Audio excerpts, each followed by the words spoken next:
Good Friday morning. I'm Ellison Barber. And I'm Stephen Romo. Joe and Savannah are on assignment.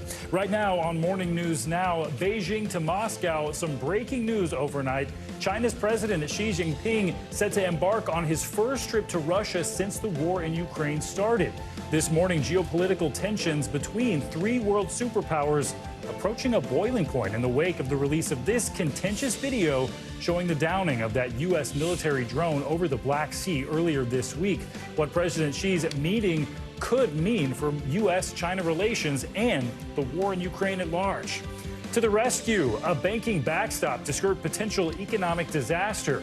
11 of the nation's top banks now funneling billions into California's floundering First Republic Bank as anxious customers pull money worried about a wider financial crisis. How the experts are now saying you should handle your money. Also this morning, some striking statistics surrounding COVID and pregnancy. New data suggests maternity death rates dropped here in the U.S. last year and that we're now approaching pre-pandemic levels. But unfortunately, that is still the highest it's been in decades. So why is this still an issue for one of the world's wealthiest countries? We'll dig deeper. And to tear them up, our sincerest condolences this morning to all you Arizona fans out there. A whole lot of March Madness brackets are already busted thanks to a massive Ivy League upset. We've got more first round action coming up. A lot to get to this morning. Did you do a bracket? Oh, no, I did not. Did you? No. Okay, so we feel fine. They're not busted. Hey. You can't lose if you don't play. That's my motto. All right. Terrible advice. That is terrible advice. But we do begin this morning with that high-stakes meeting between the leaders of Russia and China, which could have some major implications on the war in Ukraine. Both countries confirmed that China's President Xi Jinping would travel to Moscow next week to sit down with Russian President Vladimir Putin. The visit comes amid heightened tensions between both superpowers and the United States, and just days after that aerial encounter between a Russian fighter jet and U.S. spy drone. NBC News Chief International Correspondent Keir Simmons joins us now with the latest. Keir, good morning.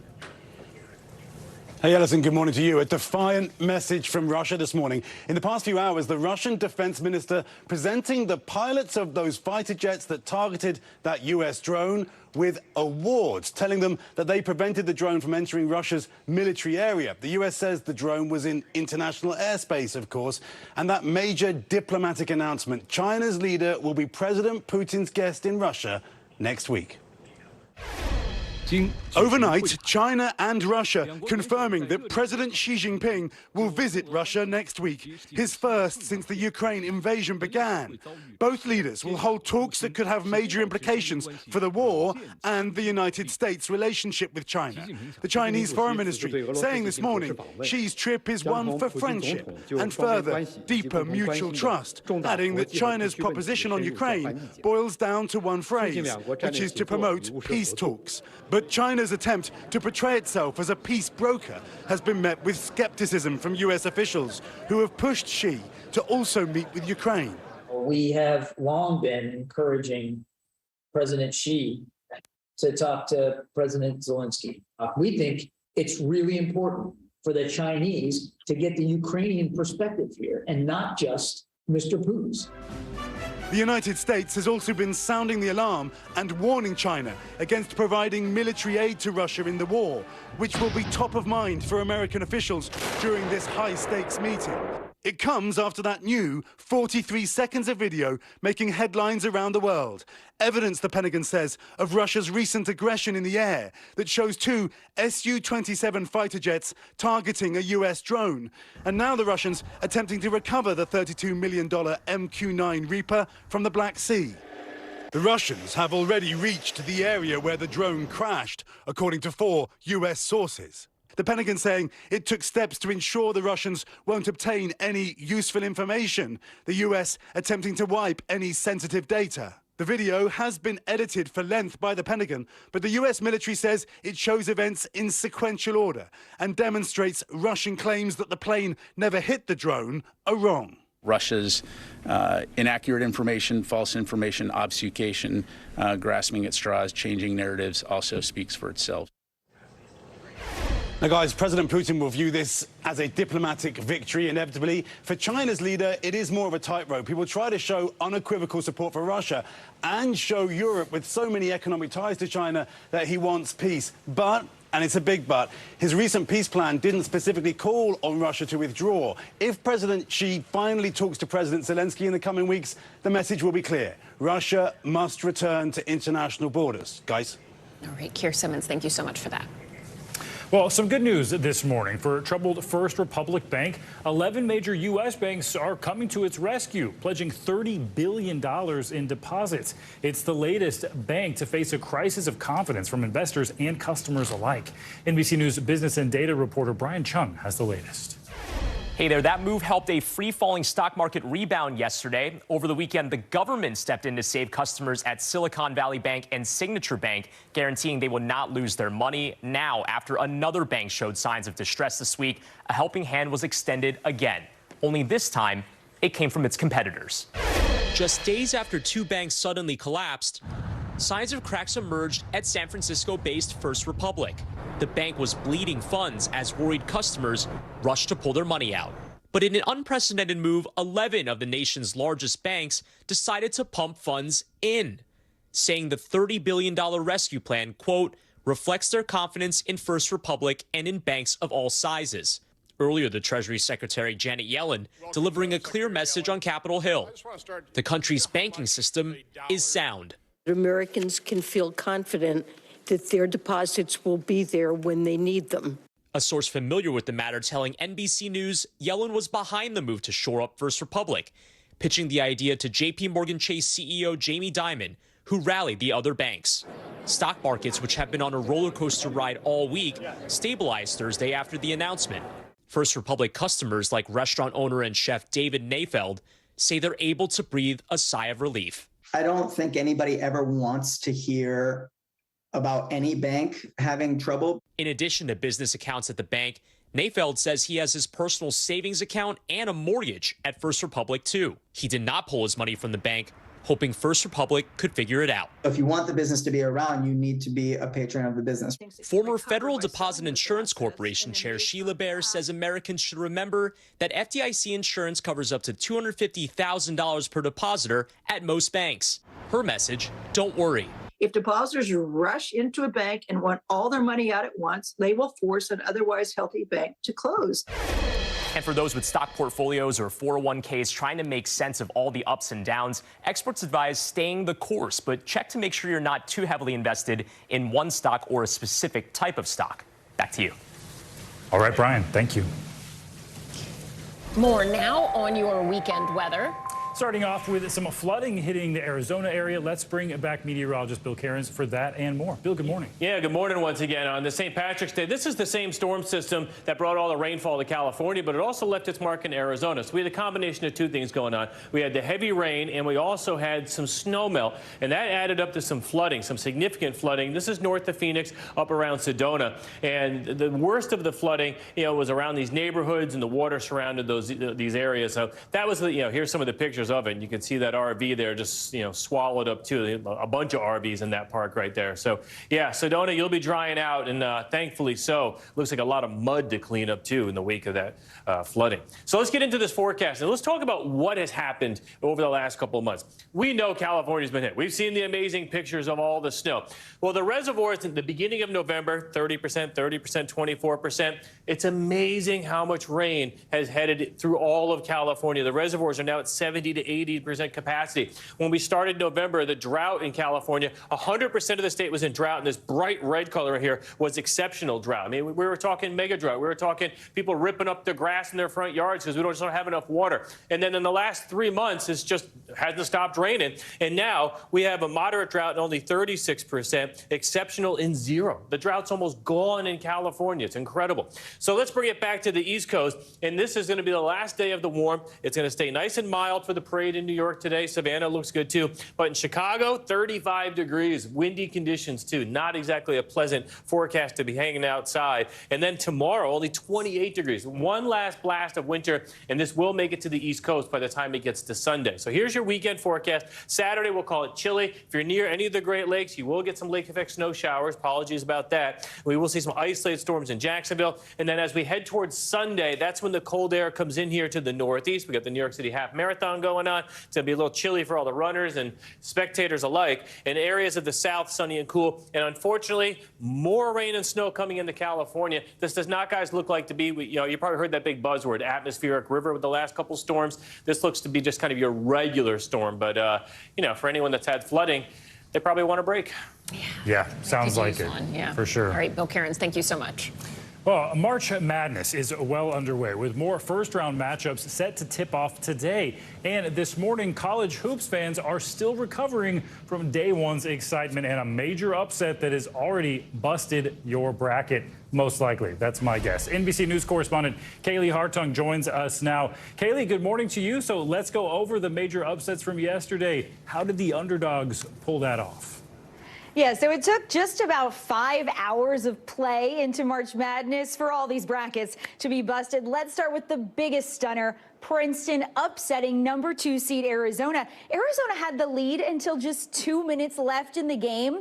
Princeton's defense really led the way for them to make this comeback. Once they got the lead, they stayed calm and really outmuscled Arizona down the stretch. It helped that Arizona missed 2 3-point attempts in the final seconds. But yeah, Princeton getting a huge win and sending the Wildcats home early. And then, of all things, on the 5th anniversary of the biggest upset in NCAA tournament history, back when UMBC upset Virginia as a 1 seed. Yeah, Virginia fans devastated again as number 13 Furman, who hasn't been in the tournament for 43 years, pulled their upset. This game was so close. They traded the lead a whole bunch of times down the stretch, and then Furman had a dramatic steal and a 3-point shot in the final seconds to win that game by 1. I mean, these upsets are what March Madness is all about. And man, it's just getting started. Yeah, a day to remember there. So where do some of the other number 1 seeds stand? Yeah, so we saw some pretty dominant performances. Alabama showed why they got the number 1 overall seed, absolutely dominating. But, their star player, Brandon Miller, he went scoreless, a surprise to so many people. But part of that reason is because he didn't play half the game. They had such a huge lead over Texas A&M Corpus Christi that they let their bench players get some action in the second half. But Miller, Coach Nato said, is dealing with an injury that he suffered in the SEC tournament, so we'll see how he rebounds from that.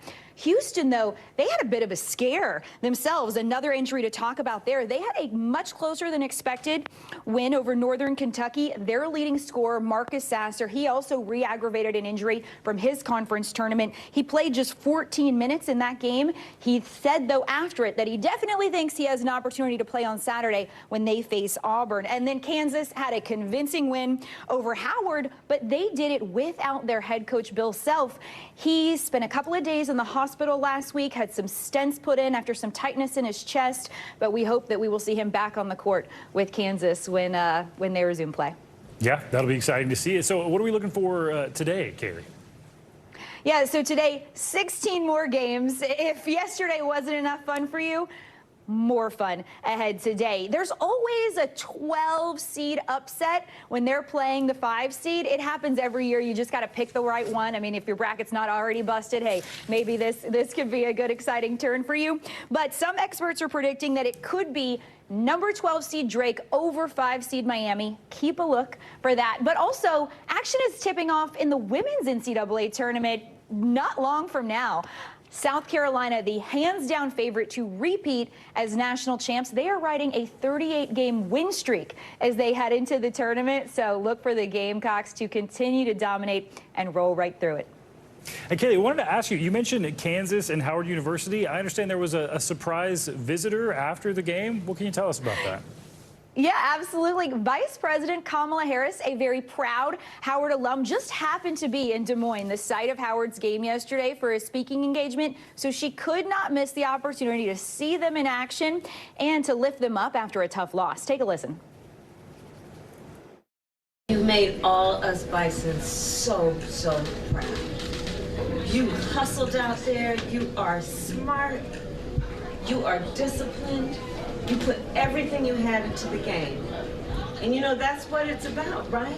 Until the last minute. You guys did that. You didn't stop until the last second. You did not stop. And that is so inspiring.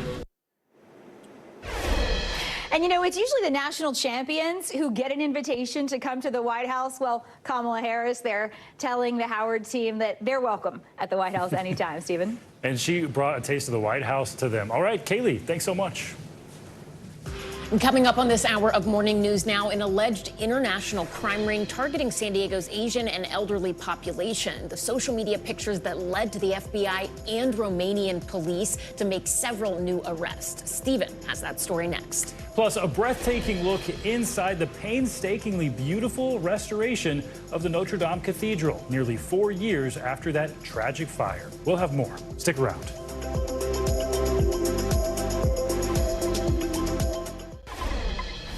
We're back now with a look at a string of major thefts and robberies in the San Diego area that seem to target elderly Asian victims. I took a look at what prosecutors are calling a possible international enterprise. You're watching an elderly Asian woman being attacked in San Diego. The gold necklace ripped away from her, part of a string of crimes against the Asian community. San Diego police saying the suspects in this case, who they believe are part of a Romanian crime network, are still at large. But federal authorities announcing arrests on another notorious crime ring, allegedly preying upon the area's elderly and Asian population. Romanian police, assisted by the FBI, raiding a luxurious home, seizing pricey sports cars bought in California, along with millions in cash. The alleged profits from a highly coordinated criminal scheme. Our office is proud to hold these people accountable for targeting elderly and Asian communities in San Diego. One of the suspects, Floria Ghiaccio, flaunting some of the loot in Romania, including gold jewelry and watches, and holding gold bars. Prosecutors included the image in charging documents. And here's another one. This image shared by Floria on Facebook, appearing to show her with her arms full of cash. Authorities say the suspects are expected to forfeit treasures, including a Lamborghini purchased in all cash for more than $260,000, a $230,000 Ferrari, along with $733,000 worth of gold bars and coins, and more than $119,000 worth of stolen jewelry, watches, cash, and unemployment money, all according to the criminal complaint. Investigators say the ring would often send women to target older Asian victims, tricking them and taking their property to sell at pawn shops before using that money to buy gold and other high-end items. One Facebook message exchange between suspects translated to, "Here everyone makes money," and "They are very gullible," according to the U.S. Attorney's Office. Sometimes they would actually use force, but most of the time what they would do is go up to people and offer to sell some sort of fake jewelry and put it on them, and then they would steal their real jewelry. However, those tactics escalated into full-blown robberies, according to the complaint, which also alleges wire fraud and mail fraud. Now, 6 Romanian nationals face federal charges in the U.S. for their alleged role in the crime ring, and it was largely a family affair. Their sons, Marius and Gabriel, Gabriel's wife, Larissa, and Marius's former girlfriend, Argentina Alexandru, all part of what authorities say is the Valcia crime ring, run by Romanian national Constantin Sandu. The 6 suspects applied for refugee status to stay in the U.S. before committing these crimes, according to that criminal complaint. These are the main players. So I think in terms of the Ghiaccios, this is a very, very heavy hit to them. Well, right now, only Edward and his wife are in custody. They're actually due back in court today. As for the 4 others named in the complaint, they are all believed to be currently in Romania, but there are federal warrants for their arrests. Time now for international headlines, starting with another deadly raid in the occupied West Bank. NBC News foreign correspondent Claudio Lavanga joins us now from Rome with that and more. Good morning, Claudio. Good morning. Yes, officials say that at least 4 Palestinians, including a 16-year-old teenager, were killed by Israeli troops in the West Bank city of Jenin. Now, this latest raid was carried out by undercover Israeli forces. Several others were also injured by the gunfire. Now, to new findings by the United Nations that show global cocaine production is at its highest level on record, rising 35% between 2021 and 2022. The report attributes the production boom to new trafficking hubs in West and Central Africa and improvements in the conversion process of coca into powdered cocaine. And we end this tour of the world with another broken record. Former Australian professional surfer Blake Johnston broke the world's longest recorded surf session after riding his board for more than 40 hours in South Sydney. According to local media, he took on the challenge to help raise money for youth mental health initiatives, guys. Wow, 40 hours. Pretty impressive. Yeah, impressive. All right, Claudio, thank you so much. Yep. Staying overseas, it's been nearly 4 years since the roof of the Notre Dame Cathedral caught fire, burning down the iconic spire, plus the roof and its upper walls. Construction is well underway to restore the historic structure. NBC News foreign correspondent Molly Hunter joins us now from Paris with an inside look at how the restoration project is going. Molly, good morning.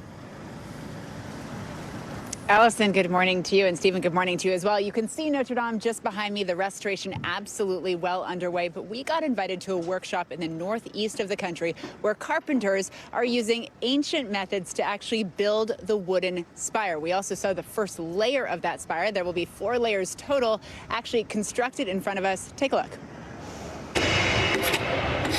For the last few months, some of the most skilled French hands, 50 carpenters in all, have been hard at work on a project close to this country's heart. Remarkably, just like the carpenters before them, they're using methods that date back hundreds of years. Well, mostly. This 86,000 square foot warehouse in northeastern France was built just for this purpose, the crafting of Notre Dame's mighty wooden spire. And today, we're getting the first look at the first layer of the spire nearly done. And there is the real thing.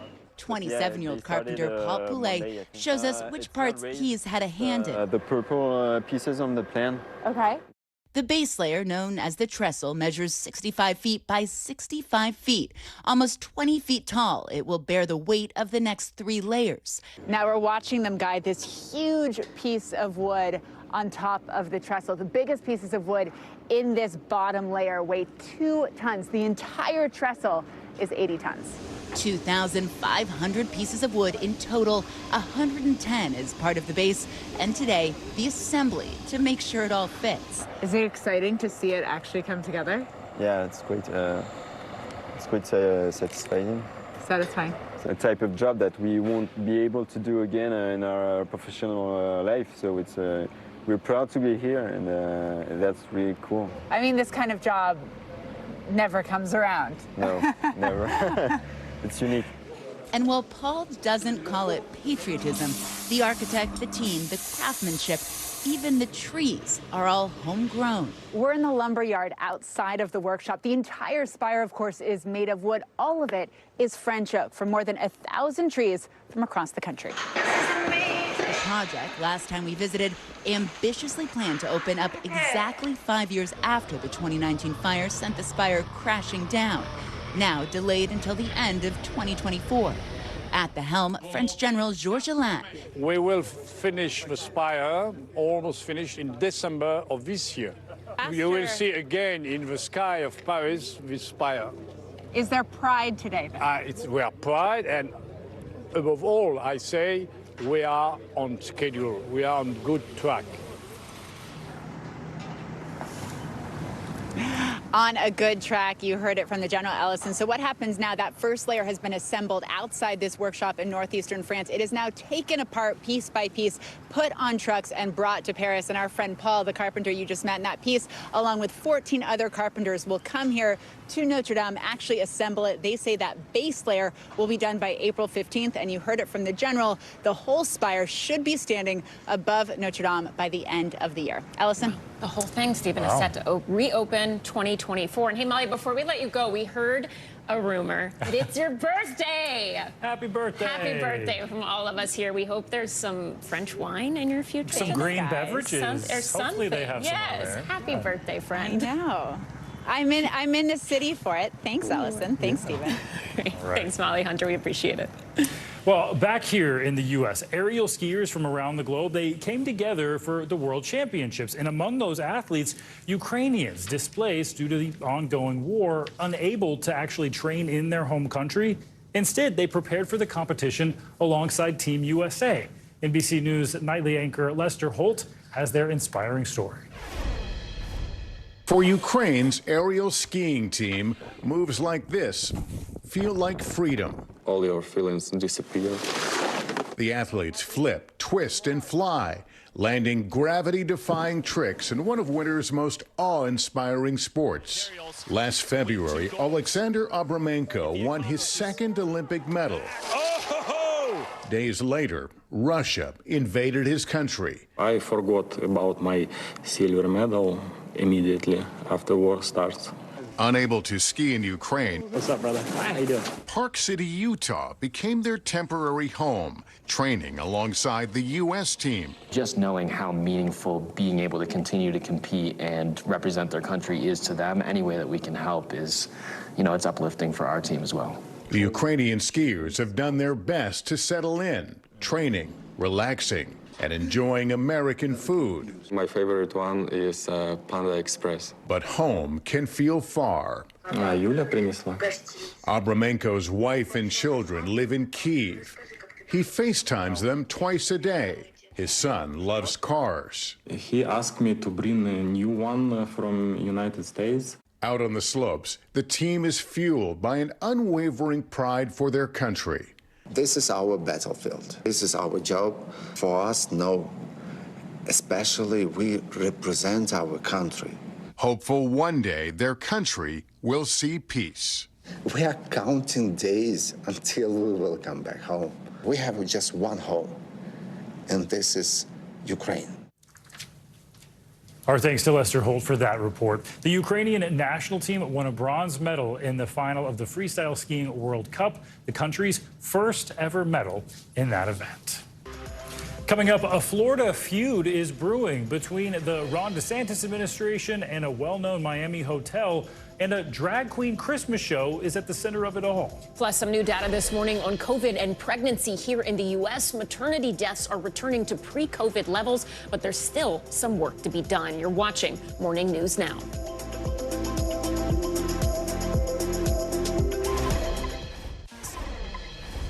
We're back now with another controversy involving Florida Governor Ron DeSantis. His administration is looking to revoke the liquor license of a Miami hotel that hosted a drag show performance over the holidays. DeSantis' office says the show was, quote, marketed toward children. NBC News correspondent Sam Brock joins us now from Miami with more on this. So, Sam, we know that a drag show in question was part of a national tour, and it actually required adults to accompany minors for them to be able to attend. So can you explain how the tensions actually got to this level, and what is the hotel saying about this?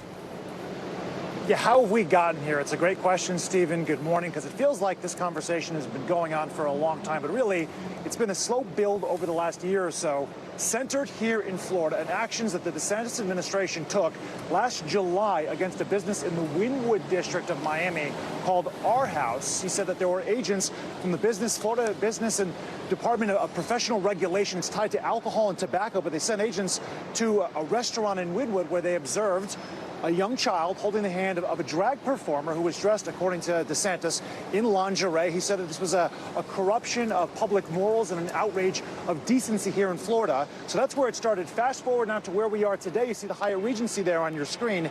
They did host an event at the Night Center here, but this is where it gets very specific. I'm going to pull up the statement from the Hyatt Regency as the state is trying to remove the liquor license for that business. They said it's operated by a third party, Stephen. They said Hyatt's only role with respect to such events at the James L. Knight Center is to provide food and beverage concessions. We can confirm the hotel's liquor license remains active and has not been revoked. We are reviewing this complaint and will address the situation directly with the state's Department of Business and Professional Regulation. How long that process goes on for is anybody's guess, but typically, Stephen, it can last a year or two. But what they're saying is that there was sexually explicit acts that were simulated and sexually explicit images that were shared with children in attendance at the center over my shoulder. So many questions about that. And I know, Sam, this is not the first time the DeSantis administration has gone after a group or an organization. Disney, of course, comes to mind there. So what's the reaction you're hearing from people there in South Florida? It's not. So that's a great point. And many of the folks who participated in drag performances here recently said, this reminds them really of the prism of policies that are being pushed for and passed in Florida, as Governor DeSantis, of course, is presumably laying the groundwork for his conservative bona fides as he pushes for a presidential run. That includes, as you said, Stephen, the issue of the parental rights and education bill, or Don't Say Gay, which is probably going to be expanded to 8th graders now. There's the idea of talking about sexual identity and gender in schools. That's basically been banned through 3rd grade, but potentially up to 8th graders as well. And DEI, diversity, equity, and inclusion, that DeSantis says he wants to remove those sorts of programs promoting multiculturalism on college campuses. And these drag performers said this is all part of the same thing, and it's artistic expression and it's free speech. Here's what they told us. Well, my message to the governor is that nothing's going to change. You can make whatever bill, you can do whatever law you want to do. We aren't going anywhere. We are going to exist every single day. These are tough times, politically. I mean, as I said, I don't think that DEI should be political propaganda. And I think what's happening out there is really sad, not only sad, but really incredibly disappointing. Stephen, the Florida legislature is meeting right now, and you can expect to see some form of a bill that comes out this year that looks to punish businesses with a $10,000 fine for every example of a minor being exposed to what they say is sexually explicit material. Guys, back to you. And Sam, we know it's not just Florida, many other states looking at similar measures. Thanks for that update. U.S. pregnancy deaths dropped in 2022 following the height of the COVID pandemic. Health officials say the maternal death rate for last year is getting closer to pre-pandemic levels. While that may sound like good news, and it is, the rate before COVID, though, was actually the highest we'd already seen in decades. For more, we're joined by maternal fetal medicine specialist Dr. Garfield Clooney. He's also the vice chair for diversity, equity, and inclusion in the Department of OBGYN at NYU Langone Health. Doctor, thank you so much for being here. We're looking at these stats, and it's like it's not as bad as it was, and it's still not really good. And you go back to 2018, and you look at the maternal mortality rate in this country pre-pandemic. The U.S. was behind other similarly positioned economic-wise countries, higher rates here than Canada, than the UK, than France, Germany, and one group in particular is so disproportionately impacted, and it is Black women. Right. Why is this still such a problem in a country that seems to have money and resources everywhere? All right. Well, thank you very much for having me. But, although this is one of the richest countries, or maybe the richest country in the world, and there are many resources here, some of those resources don't get down to all the communities. And so when you look at reasons why patients have complications from pregnancy, such as chronic conditions like hypertension and obesity, these things occur because they live in areas that may not have proper foods that they need to eat for healthy pregnancies, or even neighborhoods that have sidewalks, parks, lack of exercise, things like that. And so I think although we're very resourced, some of the rural and suburban areas are not as resourced as urban areas. A sad reality. We know the CDC talking about maternal deaths. They cite excessive bleeding, blood vessel blockages, infections as the leading causes of death. So how can those problems be addressed? Well, the most important thing is for a patient to communicate with their doctor and the doctor to communicate with the patient. I think it's extremely important that there's that relationship between the two. The only way that we can reduce maternal mortality in this country is to really listen to women and pay attention to them. I think that the important statistic to know is that maternal mortality in this country, we know Black women die 3 to 4 times more than white women, but we also know that 80% of these deaths are preventable. And so New York State and many states across the country have prepared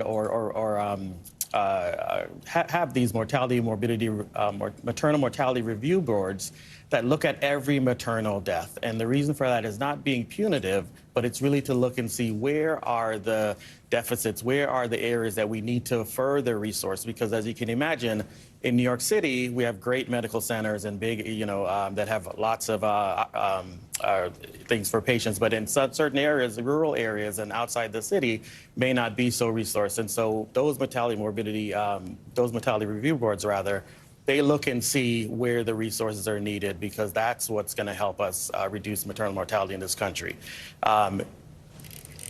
When it's 80% preventable, you have to go back and see where the deficits are and cover those deficits. Wow, 80% preventable. I did not That's realize an astounding number. It really is. Systemic issues there. Thank you, Dr. Clooney. This is an important conversation. We appreciate your time. Thank you. Well, depending on how online you are, chances are you've seen posts using some mental health buzzwords like gaslighting, for example. One study looked at 500 TikTok videos and found that more than 80% of mental health advice on that platform is actually misleading. Experts say using words inaccurately can lead to some problems, even if that's not the creator's intention. Our very own Savannah Sellers has this story. They're words you've probably heard in posts on your social media feeds. Powerful words some call therapy language, like narcissism or depression, sparking conversations. But experts are concerned some of these posts aren't using these terms correctly. What are some of the top words you see people using incorrectly when it comes to mental health and psychology? The top words I would probably say are, of course, gaslighting, but narcissist. Henry Tournier, a licensed professional counselor, aka Henry, the Black therapist on TikTok, joined the platform to help set the record straight, explaining the precise definition of these misused terms. I hope this clarifies a little bit about narcissism, and hopefully we stop misusing that word, because as we use it incorrectly over and over, it starts to lose its meaning. Take gaslighting. It's defined by the American Psychological Association as, in part, to manipulate another person into doubting his or her perceptions. Or narcissism, excessive self-love or egocentrism. Or depression, extreme sadness or despair that lasts more than days, interfering with daily life. Child and family psychologist Jen Hartstein says misusing these words can create bigger problems. So we're perpetuating a lot of mental health stigma, which might prevent people from getting help when they really need it. She's seeing the effects of these, at times, misguided conversations in her patients. Getting a lot of self-diagnosing of, oh, I listened to this person and they said these symptoms and therefore I have this disorder, which is often incorrect because they're not licensed clinicians. Researchers say knowing how to express feelings more accurately, especially at a young age, can boost emotional intelligence and help avoid this problem. The Yale Center for Emotional Intelligence developed a program for schools to help both students and adults better understand feelings. So what's the difference between anxiety and stress and pressure and fear and overwhelm? And what we find is that people just don't know the differences. And so what that means is that we are using words to describe our experiences that might not accurately describe our experiences. Their program, called Ruler, teaches 5 skills for improving emotional intelligence: recognizing, understanding, labeling, expressing, and regulating emotions. What we argue is that emotional intelligence, in collaboration with general cognitive ability, produces the best outcomes. And he says using language accurately is a key tool to achieving that better outcome. When you have language to describe your inner experiences, right, you can communicate better, you can get your needs met, and importantly, you can develop the strategies that work best to help you deal with your feelings. And whether it's in school or on social media, having access to the right resources is critical. Henry's hoping to do his part. My mission is to just spread awareness and correct information, and to just encourage people to really look at mental health as not just this trend or this gimmick, but as something that is really impactful and is a true science in the world. Okay, coming up, are you ready for it? Oh, is anyone ever really ready for it? Taylor Swift's highly anticipated Eras Tour kicks off tonight in Arizona. And with that whole Ticketmaster debacle hopefully in the rearview mirror, how are the fans preparing? We've got a preview coming up. We are back now with some financial headlines and the latest movement from the FTC to crack down on deceptive advertising online. CNBC's Pippa Stevens joins us now with that and more. Pippa, good morning. Good morning. Well, the Federal Trade Commission is asking social media and video streaming platforms, including Meta, Twitter, TikTok, and YouTube, for information on how they screen for misleading ads. Snap, Twitch, Pinterest, and Instagram are the other companies required to provide information such as ad revenue and number of views, including those in categories of products and services more prone to deception. The FTC is seeking to examine and restrict paid advertising that may expose consumers to fraudulent healthcare products, financial scams, and counterfeit or fake goods. YouTube TV is raising prices for the first time in 3 years, citing rising content costs. The monthly price will go up to $72.99 from $64.99. New members will see the change immediately, while existing members will have until April 18th. Netflix, Disney Plus, and Prime Video have all raised prices in recent months. And you can now grab a big gulp while you recharge your electric vehicle. 7-Eleven plans to build one of the largest charging networks of any U.S. retailer. The convenience store chain calls the network 7Charge, with some already operating in Florida, Texas, Colorado, and California. They may work with your Tesla if you have a working adapter. You can find out if there's a station near you by downloading the 7Charge app. Guys, back to you. They need some type of promotion to get a deal on a big gulp. Yes. Those things, delicious. Pippa, thank you so much. Well, Taylor Swift's Eras Tour finally kicks off today. You might remember Swifties across the nation nearly broke Ticketmaster a few months ago due to the explosion of ticket sales. Swift is expected to perform in 52 shows in total on this tour.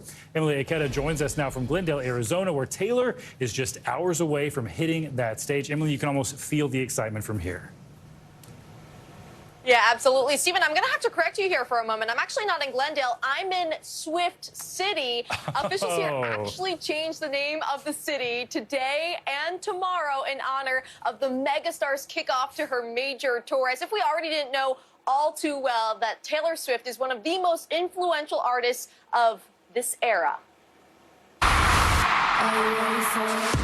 This morning, Swifties are ready to descend on the desert as Taylor Swift kicks off the Eras Tour at State Farm Stadium tonight.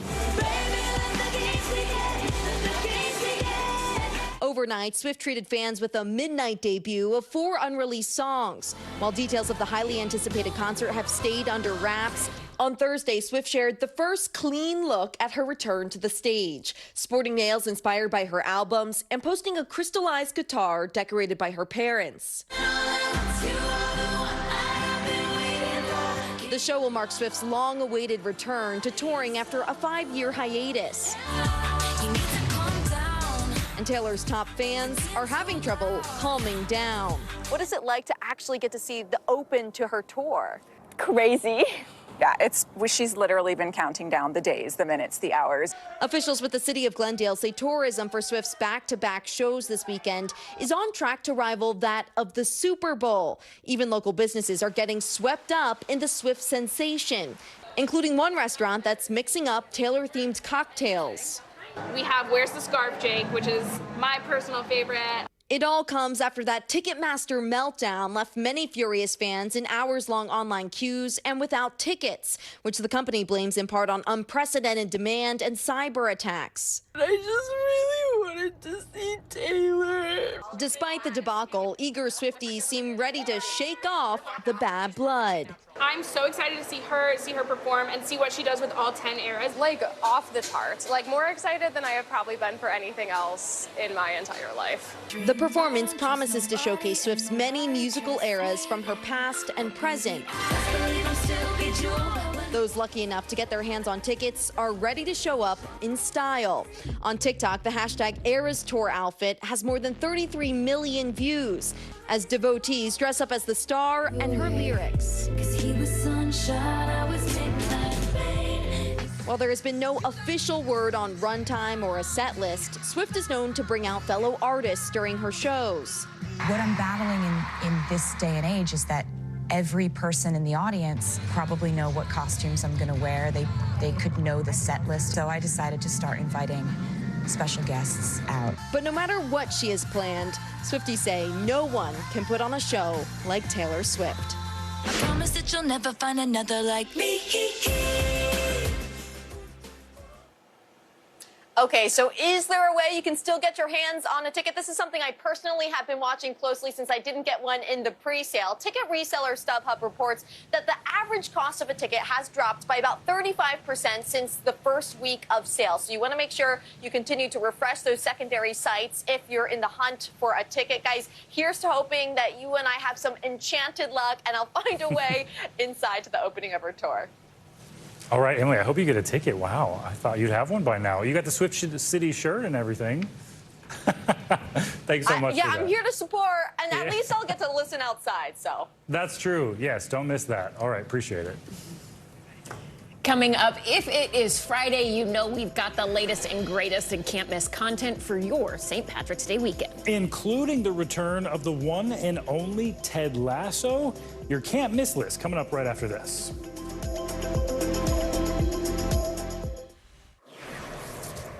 Welcome back. There is a new discovery on Mars. Scientists at the SETI Institute spotted the remains of a glacier near the planet's equator. The ice itself is no longer there, but mineral deposits were found. It all suggests there could have been water on the red planet more recently than previously thought. But we could still be talking about more than 2 billion years ago. The researchers now want to find out if there is any other ice or water substances nearby, because then they can figure out whether or not it means the planet could one day be inhabitable by humans. That's exciting. I feel like the Mars discoveries just keep popping up lately. I can't keep up. I know. I'm almost unimpressed. No, I'm kidding. I'm still impressed. The standard is so high for Ellison. Wait until we find living beings there. Then Ellison will be impressed. Then I'm on board, yes.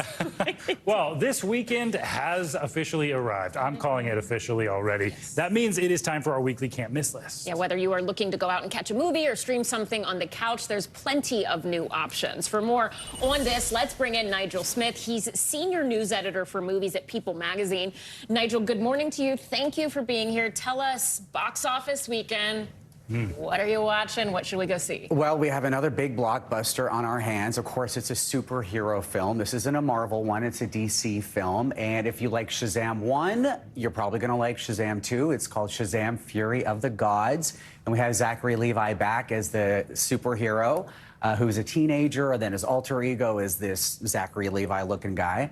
And we have 3 female villains in the sequel. We have Helen Mirren, West Side Story's Rachel Zegler, and Lucy Liu. And they take on Shazam, and it looks to be a lot of fun. And then if you're a big Willem Dafoe fan... And who isn't? Who isn't, Yeah. right? It's basically a one-man show. His new movie. It's called Inside, and he plays this art thief who gets trapped in a New York penthouse with a lot of famous art pieces, and he can't get out. So it's basically 2 hours stuck with Willem Dafoe in a penthouse. And his facial expressions alone can carry that entire movie. Exactly. He's got him down. Yeah. So if you're like me and your plans are just to plant yourself on the couch this weekend, what do we have on streaming? Well, we have Ted Lasso back for season 3. So many people love that show. Arguably Apple TV Plus's biggest show, Emmy juggernaut. And it's back, and the reviews are strong. They're not as strong for previous seasons, but if you love the show and you're a fan of the good feelings that it gives you, I think you're going to definitely like this new season. And Jason Sudeikis reportedly made $1 million per episode. So they're banking on this to be a big hit. And then on Netflix, everybody loves a Netflix day. We also have Shadow and Bone season 2. If you like a fantasy show, it's a big budget, big spectacle fantasy show based on a youth novel. Very popular series. So a lot of stuff going on the small screen as well. And I feel like we have been talking just nonstop about music. Taylor Swift the last 2 hours, but what's some other music that could be coming out this weekend that we should keep an eye on? Taylor Swift, you know, big concerts. U2, also known for their big concerts. They're back with an album of 40 songs. Now, this is acoustic recordings, re-recordings of 40 of their best material, handpicked by them. and it's 3 hours long, so you have to be a hardcore fan to enjoy this record, but who doesn't love a little U2? Yeah, that's my dad's favorite band of all time. How much does he loves U2? Ah. And then T-Pain's back, too. Oh, no. Is your dad a fan of T-Pain? No, but I am. All right, all right. If you like his actual voice, this is the new album for you. He's back. You know, he won season 1 of Masked Singer, and this new album of his, I don't think it features the auto-tune that he's famous for, but it's a cover album, and he takes on Sam Cooke, Sam Smith, and even a little Frank Sinatra. How have I not heard of this? I know. T-Pain got a lot of criticism, and there was a documentary they had on Netflix at one point, This Is Pop, where he was talking about, I think Usher at some point was like, dude, you ruined music. And it really devastated him. And he talked about like the mental health journey he took after that. But I think one could argue that if you didn't have T-Pain auto-tuning when he did, you might not have a Travis Scott advanced, right, where he does the auto-tune ad-libs that adds so much depth to the music. Totally. And I love it. Yeah. And that is my That's TED Talk intense. today. I did not know that. Wow. T-Pain for president. Appreciate it. Thank you for your contributions. Do not feel bad, T-Pain. Yes. All right. Thanks so much, Nigel, for that. And be sure to pick up a copy of People Magazine on newsstands now. And that's going to do it for this hour of Morning News Now. All right, happy Friday. The news continues right now.